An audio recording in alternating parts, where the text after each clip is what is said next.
the commerce, the businesses, the residents, they don't see the community lines, the county lines, or the state lines. So it was very important that these agencies began to collaborate and work together, and I think that has changed significantly in my time here at the city.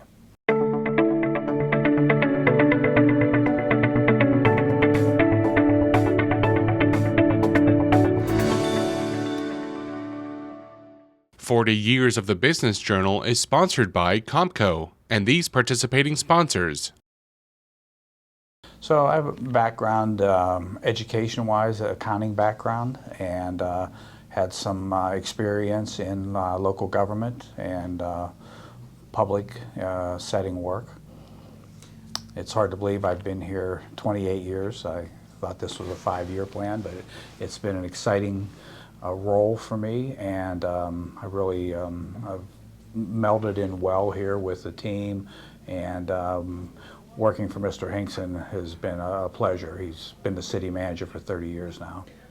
What led you to pursue public service to begin with? And it sounds like this wasn't going to be a long-term plan for you. You just said this is a 5-year plan. I guess what were your intentions going in, and how did that change?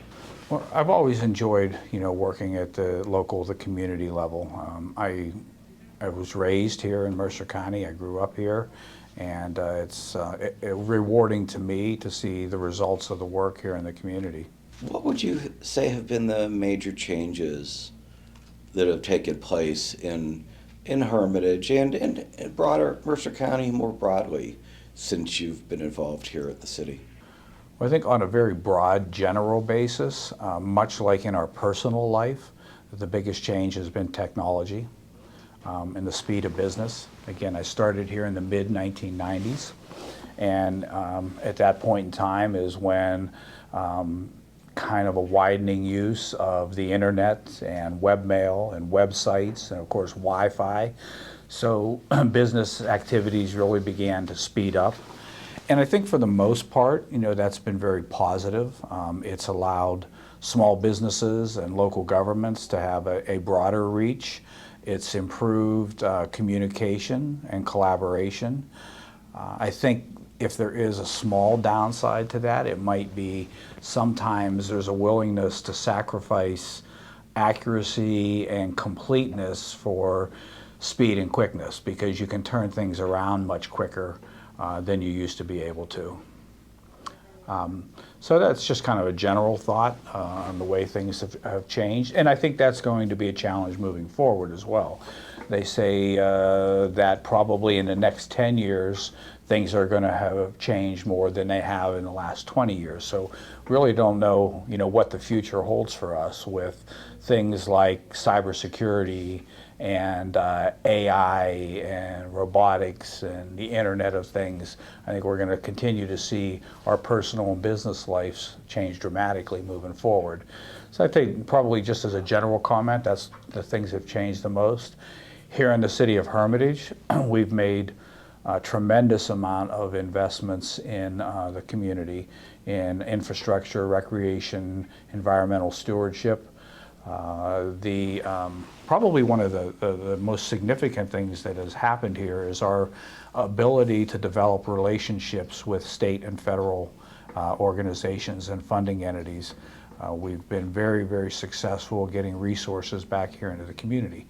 One of the state investments that was made in part in 1996 and 97 and in part in 2000 was the widening of Route 18 from a small, more 2-lane rural road to a 5-lane roadway, and that's from the interchange at 376 all the way through the city. So with that, you've seen recent developments like you brought up, the Mercer County Federal Credit Union.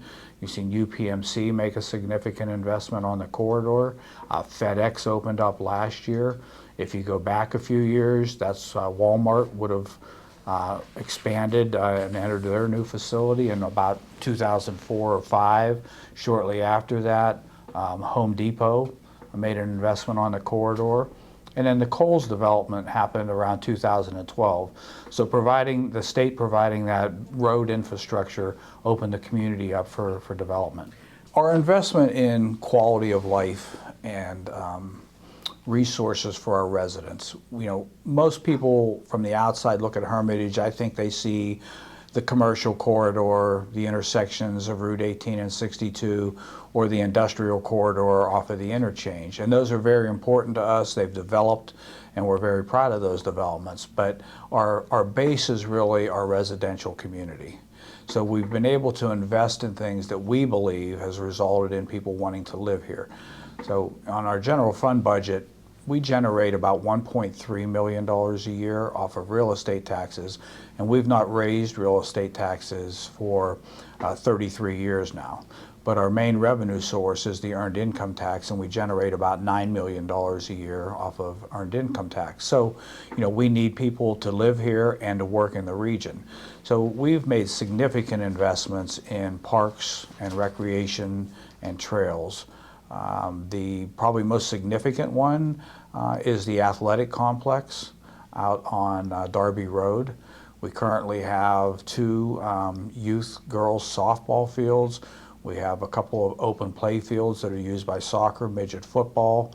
We are completing the deck hockey project out there, and it's 72 acres approximately, adjoining 14 acres that Hermitage Little League owns.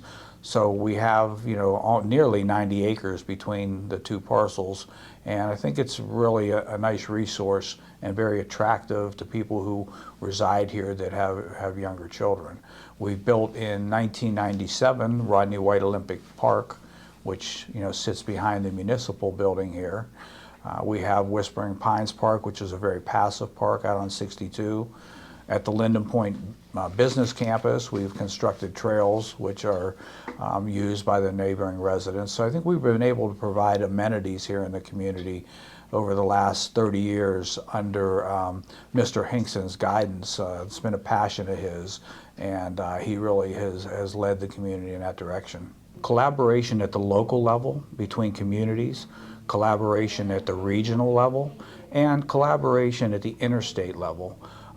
The folks at Penn Northwest Economic Development Agency here in Mercer County are partnering well with the Youngstown Warren Regional Business Chamber, and the Workforce Investment Boards have a great relationship.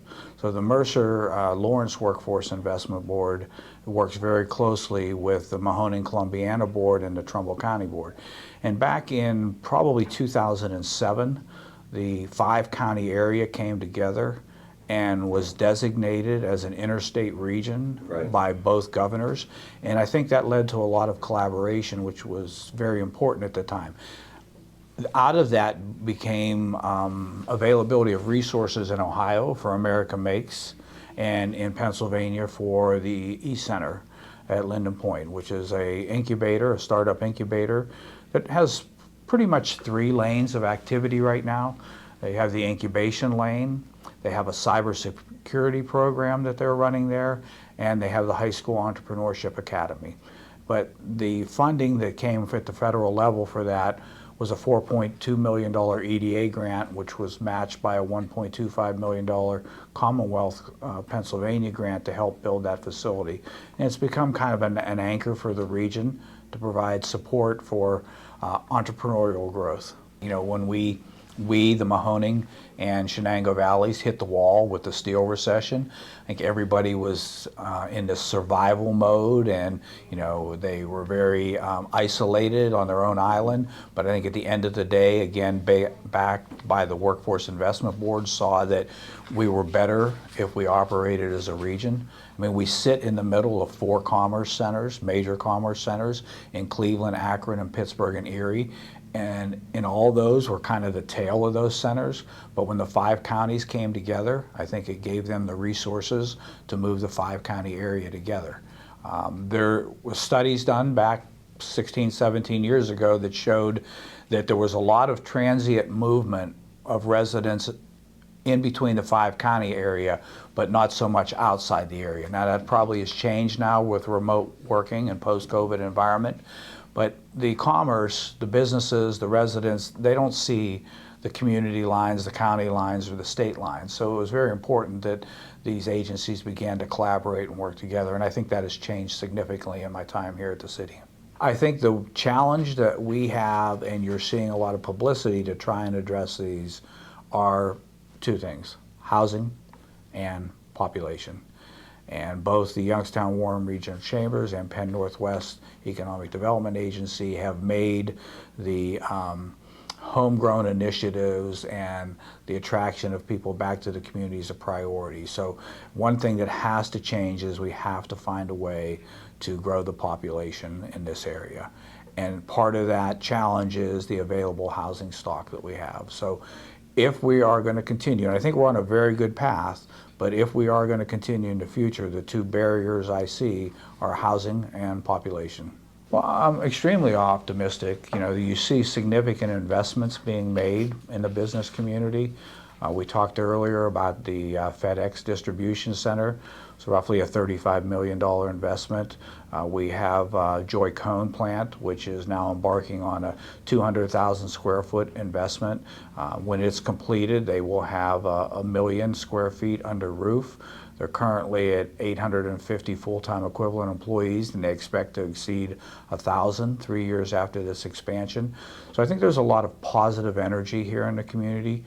And I would look for that to continue. We updated our comprehensive plan here recently, and it was over 30 years, since we last did a comprehensive plan. And the comprehensive plan has some core values, and one of those is, the vibrant city center.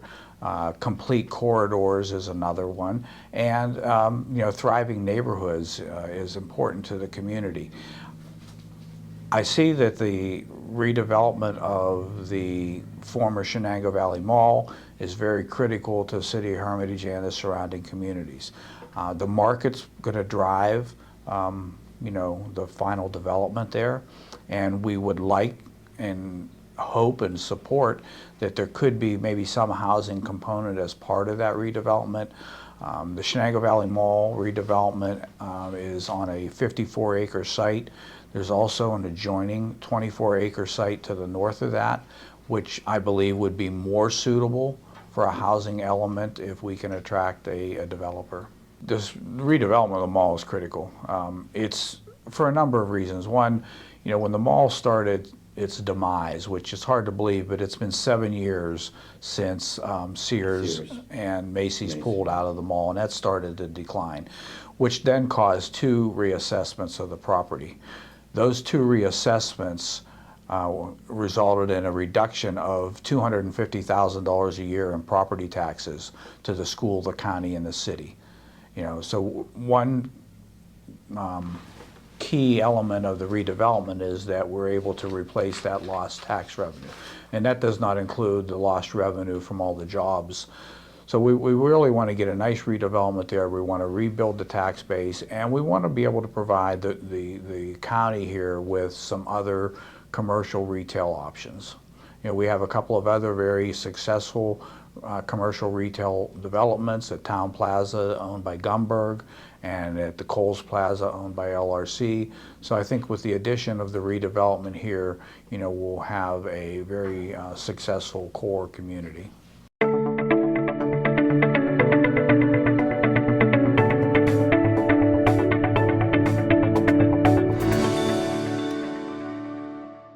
"40 Years of the Business Journal" is sponsored by CompCo and these participating sponsors.